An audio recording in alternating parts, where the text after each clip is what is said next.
morning, pretty people, and welcome back to this week's Hump Day Huddle.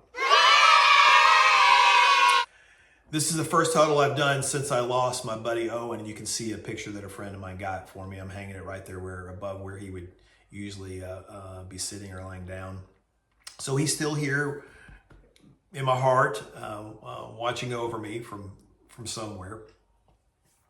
Your movie quote this week is from 2014. When you pray for rain, you got to deal with the mud too. Leave your answers in the comments.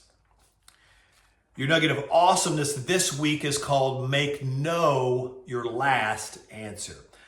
I have written and spoken quite a bit about the virtues of saying yes as much as humanly possible to our customers.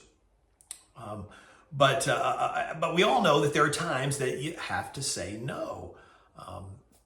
The problem is that people hear the word no way too much from most businesses and employees, and it's exhausting. And I know we have to say no sometimes to kind of keep general order in the world, but that's not what I'm talking about. I'm talking about the thousands of times that we hear the word no when a yes would have been much easier or appropriate. Years ago, Southwest Airlines had an ad campaign with the slogan, "In a world full of no, we're a plane full of yes." I love that. I think it's fantastic. Back when I was managing a business, I had a rule that I created for all the problems or questions or requests, whatever issues that came to us. And that rule was, make no your last answer. The idea was that before we said the word no, we were going to do our absolute best to try and say yes. Exhaust all possibilities of saying yes.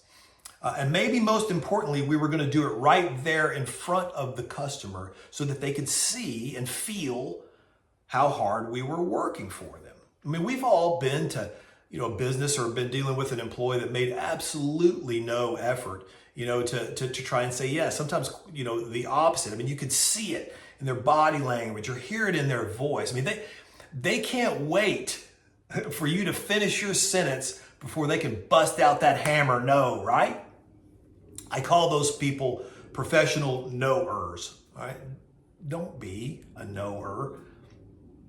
I mean, look, if your customer or client knows that you care and can see, hear, feel how hard you are working for them to try and say yes to whatever their request is, if the answer does ultimately have to be no, then they're going to be much more understanding about it. And listen to me when I say this to you. Most companies, most employees do not do this at all. So here's the best thing about this whole huddle today.